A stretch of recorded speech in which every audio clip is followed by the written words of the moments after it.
the programmatic study that's been done by the ANA and other studies show that there's tremendous amount of waste that is in especially the digital advertising space. And in addition, it's very hard to determine final outcome attribution for advertising. Advertisers continually struggle with that. And part of that challenge is getting access to the data. And some of the main challenges in getting access are getting log files from the various data sources. And one of the things that I recommend that the data practice recommends to marketers is to really think about what the marketer has to achieve in terms of they're going to be questioned by their CFOs and their CEOs. What is the value of the marketing investments that we're making? And without having the data and without being able to tell the true value of the data, the final outcome measures, that's going to be very challenging. So marketers have to really work together and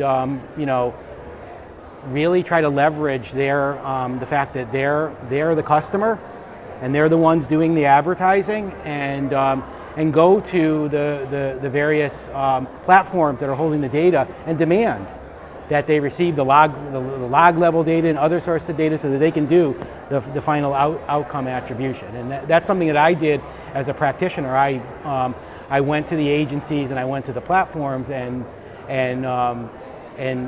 said this is a must. If we're going to do business with you, this is a must. So in addition to marketers demanding that they receive the data, they should also, we're recommending that marketers also invest in first party and zero party data. And the ANA has actually a playbook and we call it we have an initiative, which is the all party data strategy.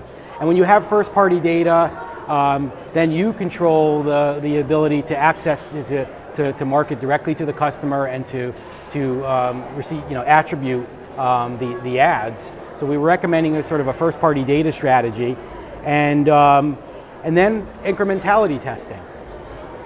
So a lot of marketers are using marketing mix models, and that's an econometric technique, and it doesn't give you 100% accuracy in terms of attribution. It's good as a planning tool, but we're recommending incrementality testing, where you actually can have some of your customers or prospects receiving the ads and some of them not receiving the ads, and then you could do direct attribution. And then finally, having a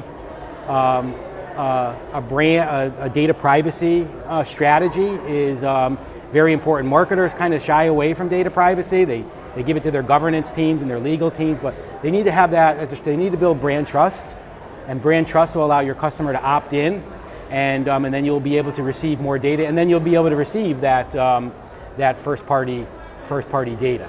So those are the things that we're recommending to bring the data to the marketer and be more and have more transparency. Speaking of data, let's look at the way that CTV, the rise of CTV and retail media having become pretty much moved beyond the emerging status to firmly established media channels. Yes. Brands say they're drowning in disconnected data sets. Yes. How should marketers approach building a unified data strategy across all these fragmented channels? Yeah, that's a great question. I think one of the key issues there is identity. And this is something that the ANA is going to be focusing on, the data practice in addition to the measurement practice, working together. We're going to focus on identity in 2026, more on identity as an initiative in 2026.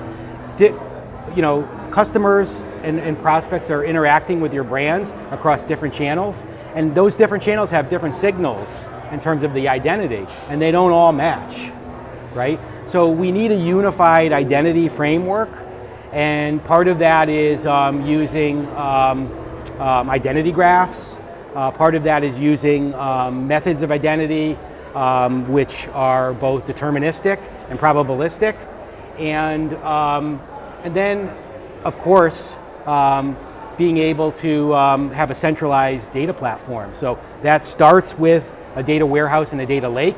That expands to a customer data platform for marketers, coming off the data warehouse or the data lake. And those have to be on all the time and bringing in the data. And then they also have to have APIs connecting to the various data sources. And obviously, again, the having a marketing-led privacy strategy is very important to get the opt-ins to be able to compile all of these data sets. And then finally, there's disconnects even within organizations and with their partners.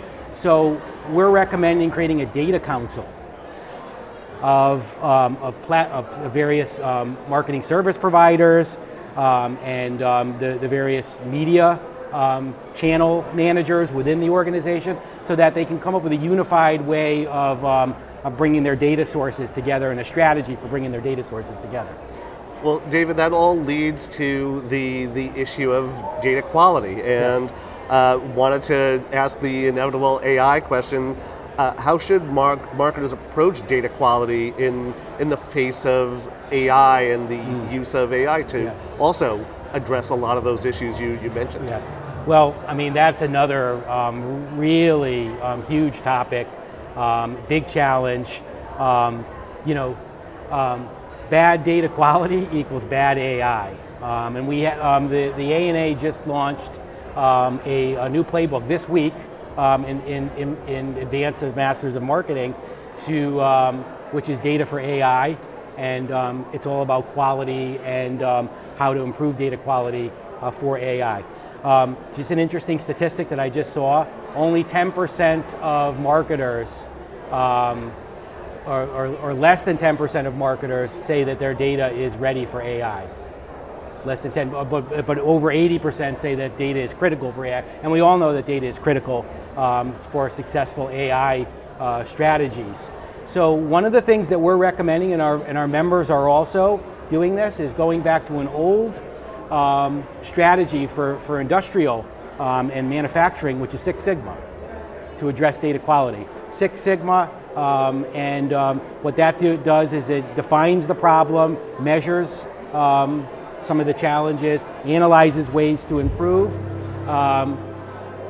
analyzes, then goes into an improvement stage, and then control. We're seeing more and more firms adopt this method of addressing data quality and taking defects out of the data. And by doing this, and we're promoting this, the ANA, and by doing this, more and more of our members and marketers will have better data for their AI. David, I wanted to return to some of the points you made about privacy. In particular, wanted to see if you had any advice for building data strategies that stay privacy safe but also still manage to drive results. Is there a tension there? Should there not be? There absolutely is. And I think there's the legislative side, and there's always the threat of more and more data privacy legislation that's negative for the customer and negative for the brands, because customers get benefits out of giving the brands their data. They get some benefits out of that, and brands get to target and be more efficient. So there's always that threat, and we're always looking for a national privacy bill, and because each of the states has varied data privacy regulations, and it's hard to follow all those for the brands. So, but that's one side, which is the regulatory side. But the other side is data is becoming more and more important over time as a trust, data and AI now, with adding AI, as a trust factor in brands. So you need, if you're going to build your brand successfully, your customers need to be able to trust that you're protecting their data. And if you're going to have AI strategies, your customers need to trust that you ethical methods of using the data and deploying these AI strategies. So we're recommending first and foremost, overarching, a brand, developing brand trust with your data. Marketers, and this gives marketers a seat at the table because they're building their brands, and then they can work with the data governance folks and the IT folks and the legal folks to really build this brand trust. And then other than that, I think making sure that there's data ethics is used throughout the data organization, making sure ethical principles. The ANA is publishing their revised version of the ethical principles. It has a lot of components of the data ethics that's part of it, and using privacy enhancing technologies. These are all things like data clean rooms, other privacy enhancing technologies. These are all methods where you can it allows you to have creative uses of data, but at the same time follow data privacy laws and regulations, and then build trust, brand trust with data with your customers. So David, a lot of irons in the fire at the ANA across the range of data issues, whether it's, as you said, regulatory on one end, ethics on another. What's the playbook coming out, as you mentioned? What's next on the ANA's data agenda? Where's the industry focus shifting now? Well, we work with we have an executive council of chief data and analytics officers of the top firms, and we have councils of data practitioners and data governance professionals, and then we have all of our marketing service provider partners and all of our brands, and we all come together and we've created a list and it's a huge list of all of the things that we need to work on as an industry on the data, and it's like 100 things. So what the ANA has decided to do is to focus on 5 key initiatives going into 2026.